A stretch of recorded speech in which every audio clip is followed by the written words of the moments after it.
أعوذ بالله من الشيطان الرجيم بسم الله الرحمن الرحيم Assalomu alaykum qonun o'rganuvchilar, tajvid darslarimizni davom etamiz. Bugun darsimizni 28-qismi darsimizni boshlaymiz. Bugungi darsimiz kitobda yo'qligi uchun buni ham yozgan holatda o'rganamiz.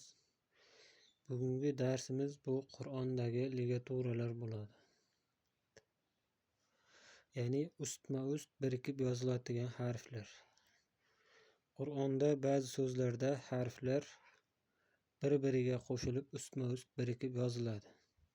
Bugun biz shu so'zlarni o'qishni o'rganamiz.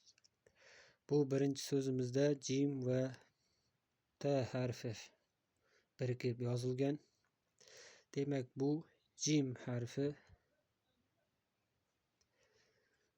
Jim harfi bu joyda qo'shimcha bor, ya'ni bu chiziqcha qo'shimchasi ustiga shunaqangi chiziqcha qo'shimcha qo'yiladi. Bu chiziqcha qo'shildimi, ya'ni jimdan oldin harf bor degan ma'noda keladi. Ya'ni jimdan oldin yana bir harf bor. Buni qanday aniqlaymiz desa, mana shu belgini ustidagi yoki tagidagi nuqtalarga qarab aniqlaymiz. Demak, bu belgini ustida ikkita nuqta bor. Bu ta harfiga tegishli. Pastida 3 ta nuqta bo'lsa, bu sa. Tepasida 3 ta nuqta bo'lsa, sa harfi yoki tagida 2 ta bo'lsa, ya harfi. Yoki tagida bitta nuqta bo'lsa, ba harfi. Shunaqangi nuqtalarga qarab aniqlaymiz. Jim, ha, xo harflariga nuqtali harflar, fa, qof, va harfdan tashqari boshqa nuqtali harflar birikib yozilganda xuddi shunaqangi holatda yoziladi. Biz ularni nuqtalardan qarab aniqlab olamiz. Demak, birinchi bu jim va ta harfini birlashmasi. Biz bu so'zda tajalla deb o'qiymiz. Har doim bunday so'zlarda tepadagi harf birinchi o'qiladi. Ya'ni bu ta harfi. Bu so'zda sa harfi. Demak, tepadagi harf har doim birinchi o'qiladigan harf. Tajalla degan holatda o'qiymiz. Keyingi so'zimizda jim va sa harfi. Buni sajjaja degan holatda o'qiymiz. Keyingi so'zimizda jim va fa harfi. Bunaqangi harflarda endi buni aniqlash oson bo'ladi. Ya'ni aniq ko'rinib turibdi. Qof yoki fa bo'lishi mumkin. Buni biz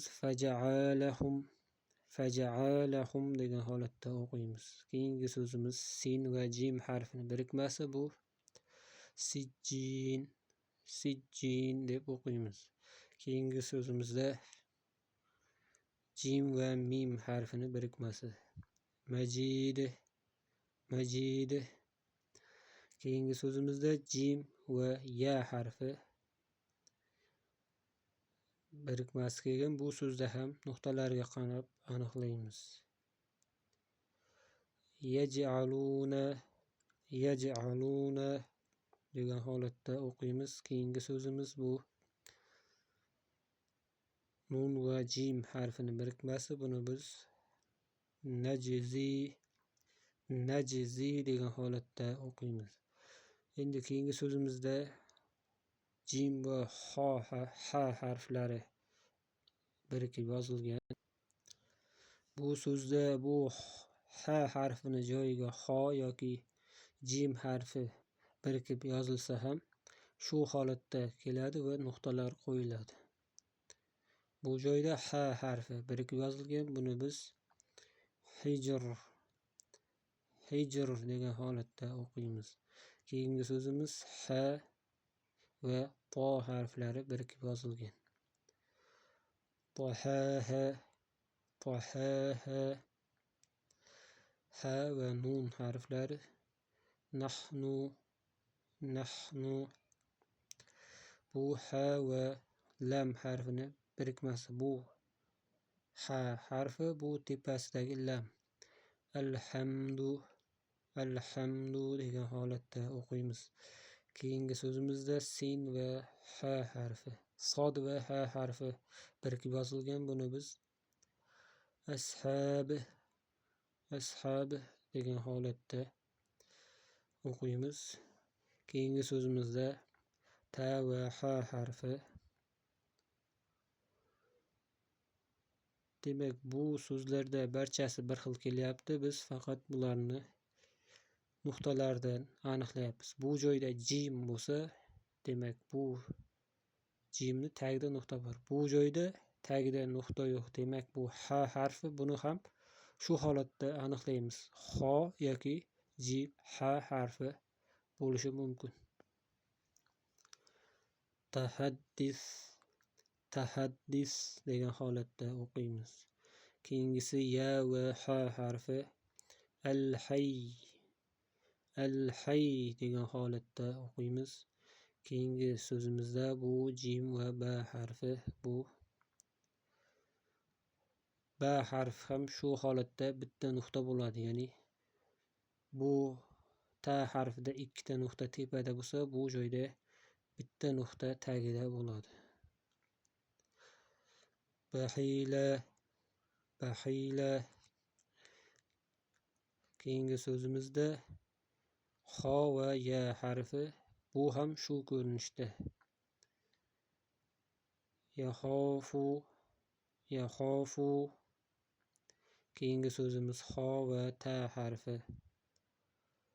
Taholla, taholla.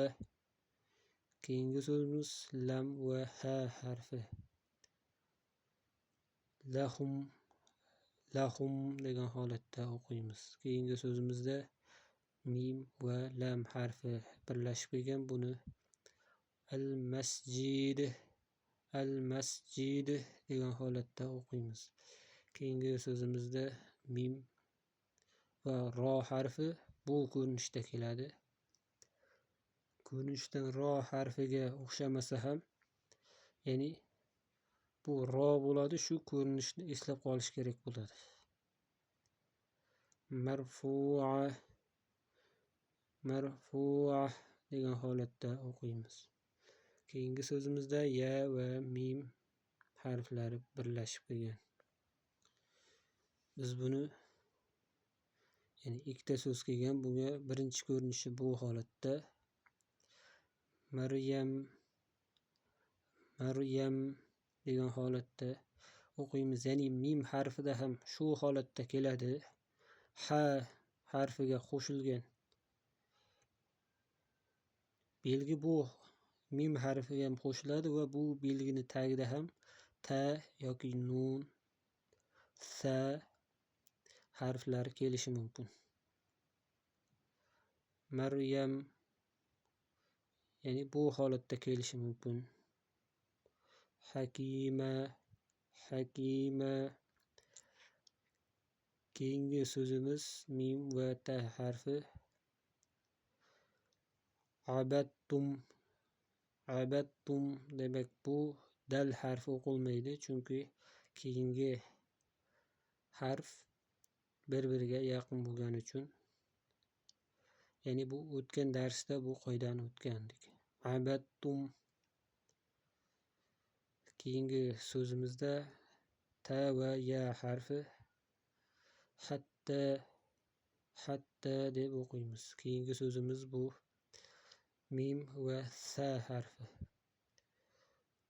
Summa adbaro, summa adbaro degan holatda o'qiymiz. Keyingi so'zimizda bu mim va nun harfi. Buni biz bu holatda nun, ya'ni nun borga o'xshamaydi. Bu yerda nunga, ya'ni o'xshamagan holatda kelgan, lekin biz buni nuqtasidan aniqlaymiz. Nun harfi borligini bu joyda nuqtasidan bilib olamiz. Ya'ni bu joyda tashdidli nun bor. Fa'innama, fa'innama degan holatda o'qiymiz.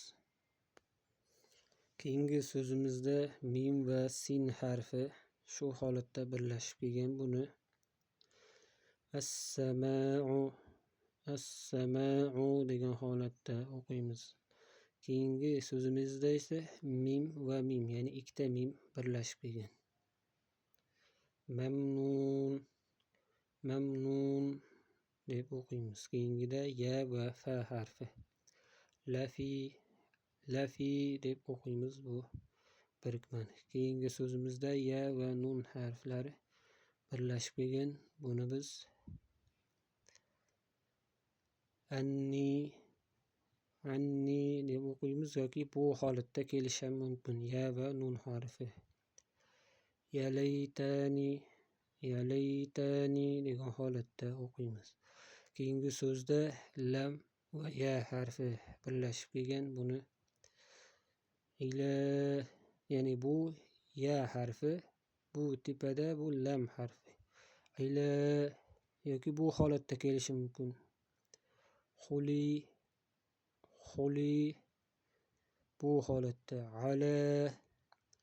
ala degan holatda o'qiymiz. Keyingi so'zimiz bu ya va ta harfi.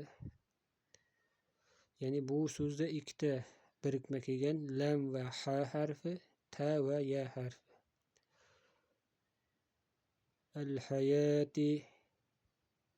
Al-hayati keyingi so'zimizda ham ya va ta harfi.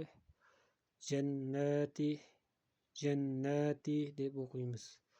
Keyingi so'zimizda alif va lam harfi.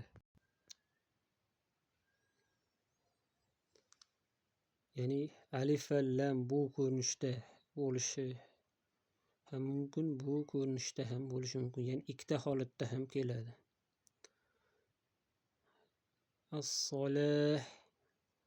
As-solah deb o'qiymiz. Keyingisi al-insan degan holatda o'qiymiz. Keyingi so'zimiz bu jim va mim harflari birlashib kelgan. Demak, bu jim harfi, bu mim harfi. Bu jimni joyida ha va yoki xolar ham bo'lishi mumkin. Jami'a degan holatda o'qiymiz.